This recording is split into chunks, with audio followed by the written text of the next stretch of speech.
Hello everyone. Welcome to New Era Pathshala Education. Myself Nishtha and I'll be teaching chemistry on this platform. Please do subscribe this channel for more educational videos. You can also send any query in the comment box related to the topic. So, we have started in the previous lecture chemical reactions and equations. We have done the introductory part previously. Now we will start with what do you mean by a chemical equation?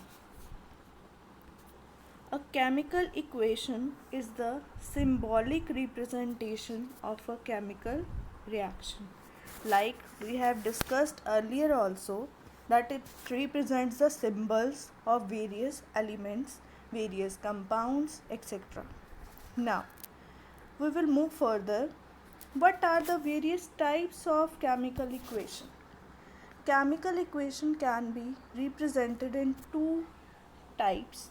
First is word equation and the second is symbol equation.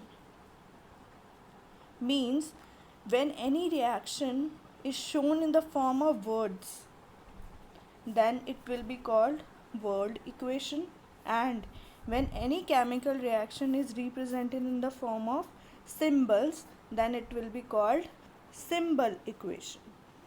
Means जैसे इस reaction में देखो magnesium and oxygen these are written in words so means this is a word equation here magnesium combine with oxygen to form magnesium oxide. This is the word equation because these all are represented in the form of words. But in second symbol equation we can see magnesium symbol is Mg, oxygen gas symbol is O2 and it combines to form magnesium oxide. So magnesium oxide symbol is MgO. So this type of equation is called symbol equation.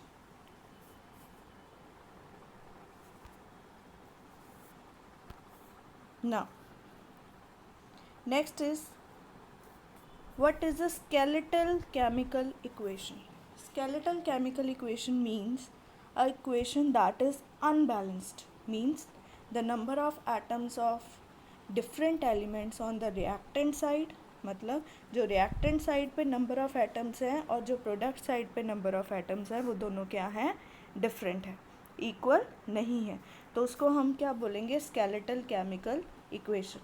इसको हम unbalanced chemical equation भी बोल सकते हैं. तो मतलब skeletal chemical equation हो या अनबैलेंस्ड केमिकल इक्वेशन हो, दोनों सेम मीनिंग है. नाउ अब हमें कैसे पता लगा, फॉर एग्ज़ाम्पल ये एक हमारे पास एग्ज़ाम्पल हमने डिस्कस की है, magnesium and oxygen forms magnesium oxide. हमें कैसे पता लगा कि ये अनबैलेंस्ड है, इसको हम स्केलेटल बोलेंगे. सी, इधर एक मैग्नीशियम है लेफ्ट हैंड साइड पे, इधर भी एक है, इक्वल है. ओके, नाउ इधर कितने ऑक्सीजन एटम्स हैं, 2, here 1. So means the oxygen atoms are not equal. तो इससे हमें क्लियर होता है कि नंबर ऑफ़ एटम्स दोनों साइड पे इक्वल नहीं है. अगर नंबर ऑफ़ एटम्स इक्वल नहीं है इट मीन्स ये इक्वेशन क्या है, अनबैलेंस्ड है. अब हमने धीरे धीरे सीखना है कि इक्वेशन कैसे बनाएंगे और उसको बैलेंसिंग कैसे करेंगे. मीन्स इक्वेशन के दोनों साइड के नंबर ऑफ़ एटम्स हम इक्वल कैसे करेंगे. उससे पहले हमारे लिए एक चीज़ जो है वो बड़ी इम्पॉर्टेंट है, जो आपने 9th स्टैंडर्ड में भी डिस्कस की हुई है, फिर भी मैं उसका थोड़ा सा रिव्यू आपको दूंगी. दैट इज़ कि केमिकल फार्मूलाज हम कैसे लिखते हैं. जैसे मैंने यहाँ पे डिस्कस किया मैग्नीशियम ऑक्साइड, उसका formula MgO.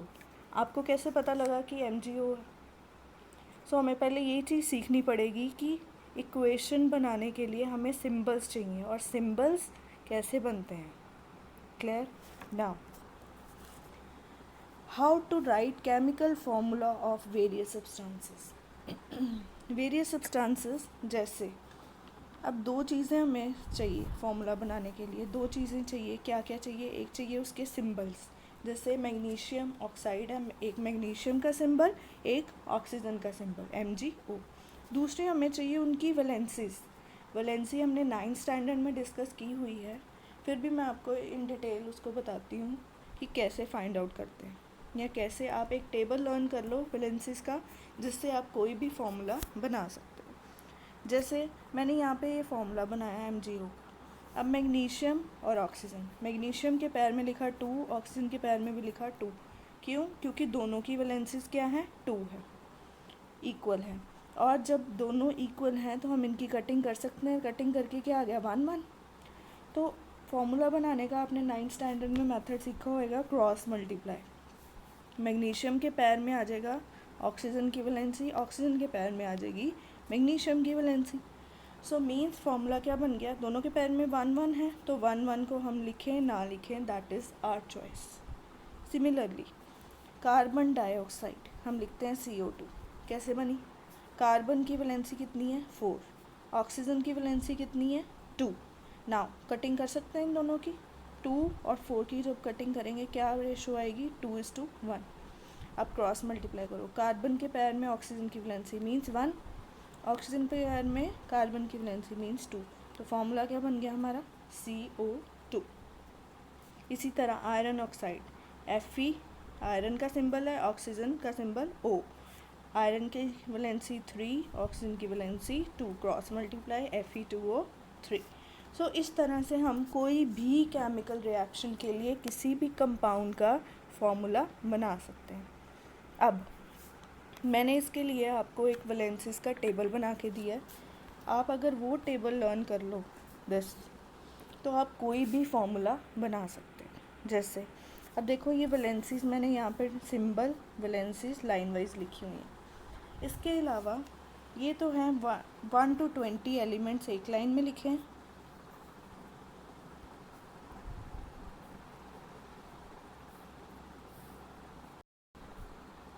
One two 20 atomic number मैंने एक साइड पे लिखे हैं, ठीक है। और ये वो लिखे हैं जो 20 से ऊपर आपके बुक में या आपके सिलेबस में यूज़ होंगे, ठीक है। 1 to 20 तो आपने इजीली 9th स्टैंडर्ड में लर्न किए हुए हैं, हाइड्रोजन से लेके कैल्शियम तक। इनके सिंबल्स आपको लर्न होने चाहिए और इनकी वैलेंसीज आपको टिप्स पे लर्न होनी चाहिए, ताकि आप कोई भी फार्मूला बना सको। सेकंड, ये जो साइड पे मैंने लिखे हैं ये 20 से ऊपर एटॉमिक नंबर वाले हैं, आयरन, कॉपर, जिंक, निकल, सिल्वर, ये भी यूज़ हो रहे हैं आपके बुक में, तो इसलिए मैंने इनकी भी सिंबल्स और वैलेंसी साइड पे लिख दिए। ये तो आ गए एलिमेंट्स।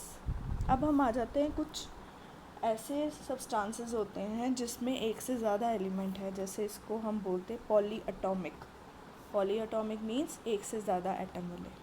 अब देखो यहाँ पे, अगर सपोज़ किसी फॉर्मूले में हमें बोला ऑक्साइड, ऑक्साइड को सिंपल आपने O लिखना और उसका सिंबल ऑक्सीजन वाला ही होएगा, क्या है? 2। क्लोराइड, क्लोराइड का सिंबल Cl1। अब देखो यहाँ पे मैंने फ्लोरीन के साथ साथ तीनों चीज़ें लिखी, फ्लोरीन, क्लोरीन, ब्रोमीन, आयोडीन। ये सारे एक जैसे हैं और इन सब की वैलेंसी कितनी है? 1। तो ये चीज़ आपने याद रखनी है कि fluorine, chlorine, bromine and iodine की वैलेंसी कितनी है? 1। सल्फेट, सल्फेट क्या होता है? SO4, SO4 की वैलेंसी 2।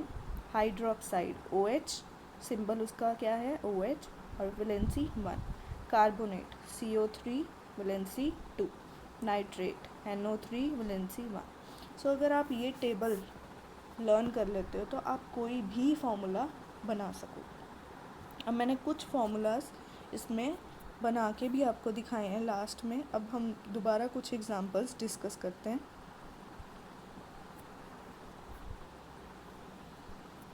जैसे ये देखो, first example potassium bromide, potassium की वैलेंसी 1, ब्रोमाइड की वैलेंसी 1, क्रॉस मल्टीप्लाई, क्या फॉर्मूला बन गया? KBr। कॉपर सल्फेट, कॉपर की वैलेंसी 2, सल्फेट की भी 2। मैंने कहा अगर ये दोनों वैलेंसीज कटिंग हो रही हो तो हम कटिंग करेंगे। अब कटिंग करेंगे तो क्या बन जाएगा?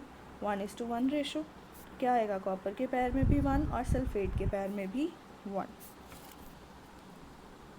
कैल्शियम ऑक्साइड, कैल्शियम की वैलेंसी 2, ऑक्सीजन की भी वैलेंसी 2, तो अब कटिंग करके क्या बन गया, CaO। कैल्शियम हाइड्रोक्साइड, अब हाइड्रोक्साइड का सिंबल मैंने आपको बताया क्या है, OH। कैल्शियम का Ca, क्रॉस मल्टीप्लाई वैलेंसी की क्या बन जाएगा, CaOH ट्वाइस। अब यहाँ पे ब्रैकेट डालना ज़रूरी है, अगर आप सिंपल ऐसे लिख दोगे CaOH2, ये क्या होएगा, गलत। क्यों, क्योंकि ये जो 2 है ये ऑक्सीजन और हाइड्रोजन दोनों के साथ है, तो आपको ब्रैकेट डालनी पड़ेगी। सिमिलरली यहाँ पे अब देखो कैल्शियम कार्बोनेट, कैल्शियम की भी 2, कार्बोनेट की भी 2, तो कटिंग करके 1 and 1, तो मैंने यहाँ पे ब्रैकेट नहीं डाली क्योंकि दोनों क्या हैं, एक एक आ रहे हैं। सिमिलरली हाइड्रोजन क्लोराइड, जिसको हम हाइड्रोक्लोरिक एसिड भी बोलते हैं, HCl, ठीक है, दोनों की वैलेंसी H की भी 1, क्लोरीन की भी 1, तो क्या बन गया, HCl। सो इस तरह से आप कोई भी फार्मूला बना सकते हो। जब आपने बैलेंसिंग स्टार्ट करनी है, सबसे पहले आपको फार्मूलाज आने चाहिए। अगर आपको फार्मूलाज नहीं आते हैं तो आप बैलेंसिंग नहीं कर सकते।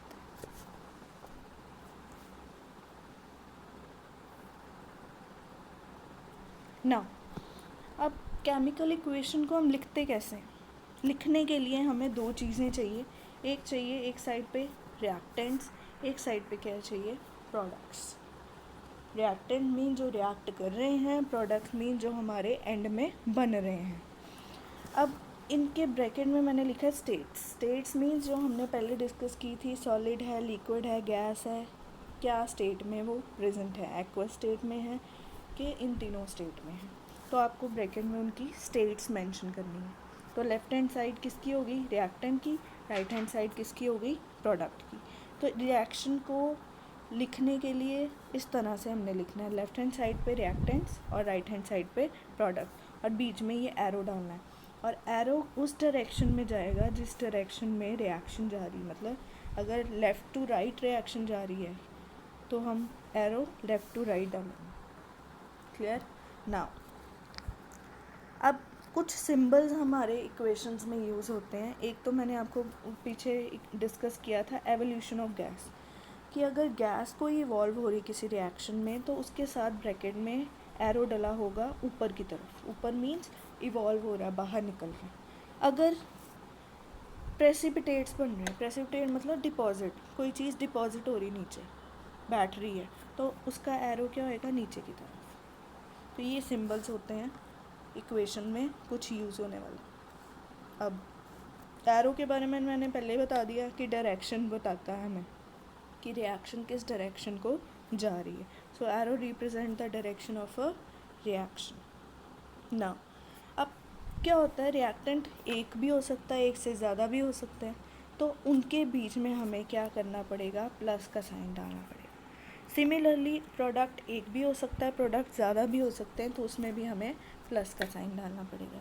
सो पूरी इक्वेशन लिखने का ये मेथड है। जैसे यहाँ पे लिखी है कैल्शियम ऑक्साइड, ब्रैकेट में उसकी स्टेट सॉलिड, वाटर ब्रैकेट में उसकी स्टेट लिक्विड। अब इन दोनों में प्लस का साइन, फिर एरो, एरो क्या रिप्रेजेंट कर रहा है, उधर की तरफ, राइट की तरफ रिएक्शन जा रही है। क्या बन गया, कैल्शियम हाइड्रोक्साइड और हीट, ये दोनों चीज़ें इसमें इवॉल्व हुई हैं। सो कंप्लीट केमिकल इक्वेशन लिखने का ये मेथड। नाउ अब हम अपना टॉपिक स्टार्ट करेंगे कि बैलेंसिंग करनी कैसे है। बैलेंसिंग करने के लिए हमें पहले एक चीज़ पता होनी चाहिए कि बैलेंसिंग हम करते क्यों हैं। मैंने आपको लास्ट लेक्चर में भी बताया था, अगर आपको याद हो ऑलरेडी, कि why do we need to balance a chemical equation, हमें क्या ज़रूरत पड़ी कि हम इक्वेशन को बैलेंस करें। तो मैंने आपको लास्ट टाइम बताया था, 9th स्टैंडर्ड में हमने पढ़ा हुआ है लॉ ऑफ कंजर्वेशन ऑफ मास।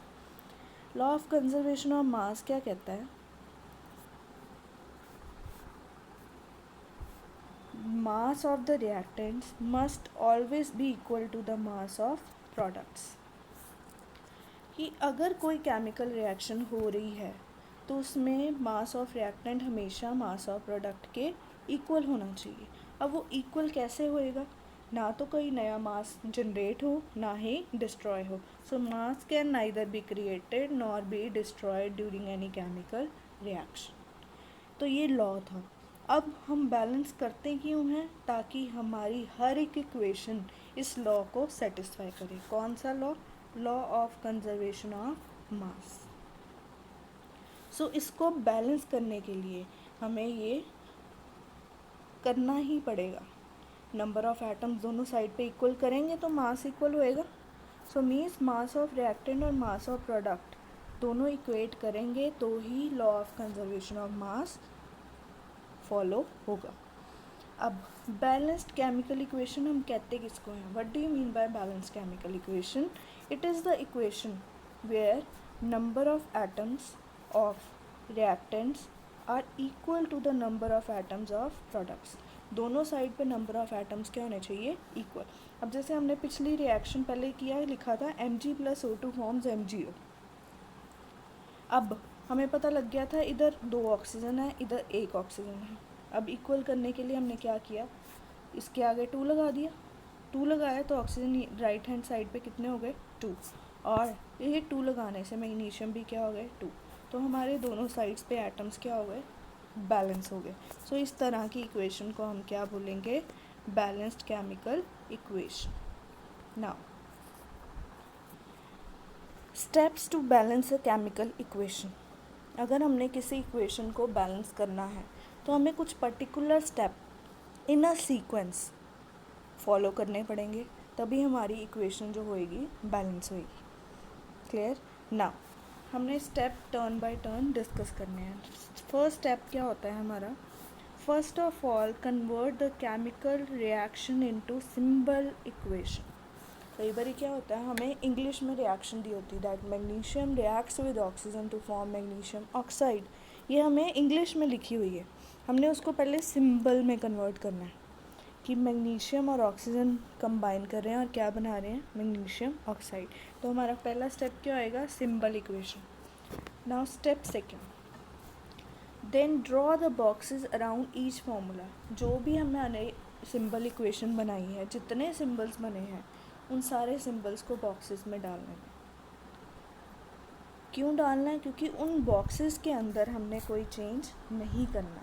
जो चेंज करेंगे उसके बाहर करेंगे और आगे करेंगे फ्रंट पे। जैसे CO2 है, इसके आगे आपने 2 लगाना है और कहीं नहीं। इसको हम बॉक्स में डाल देंगे, बॉक्स में डालने के बाद हम आगे इसके कोई भी नंबर लगा सकते हैं। Now step third, list the number of atoms of different elements present in both sides of reactants and product. दोनों साइड्स पे हमने चेक करना है कि लेफ्ट हैंड साइड पे कौन से एलिमेंट्स हैं और कितने हैं, राइट हैंड साइड पे कितने एलिमेंट्स हैं, दोनों चेक करेंगे। Step 4, start balancing with the compound. उस कंपाउंड से बैलेंस करेंगे जो मैक्सिमम नंबर ऑफ एटम्स हैं जिसके। वो रिएक्टेंट साइड भी हो सकती है और प्रोडक्ट साइड भी हो सकती है। Now next step 5, put the sufficient coefficients outside the boxes to balance the atoms. अगर हमारे एटम्स बैलेंस नहीं हो रहे तो हमें उसके आगे कोई कोएफिशिएंट मतलब कोई नंबर, छोटे से छोटा होल नंबर हमें लगाना है ताकि वो बैलेंस हो सकें दोनों साइड्स। नेक्स्ट है start balancing the elements one by one. ये नहीं कि सारे इकट्ठे ही बैलेंस कर लेंगे, पहले मैक्सिमम नंबर वाला स्टार्ट करेंगे, फिर उससे कम, फिर उससे कम। टर्न बाय टर्न हम हर एक एलिमेंट को बैलेंस करेंगे और किससे करेंगे, स्मॉलेस्ट होल नंबर से। स्टेप 7, लास्ट में हमने क्या करना है, चेक द करेक्टनेस। अब हमें कैसे पता कि ये बैलेंस हो चुकी है, हम दोनों साइड्स के एलिमेंट्स को इक्वेट करके देखेंगे, इक्वल है।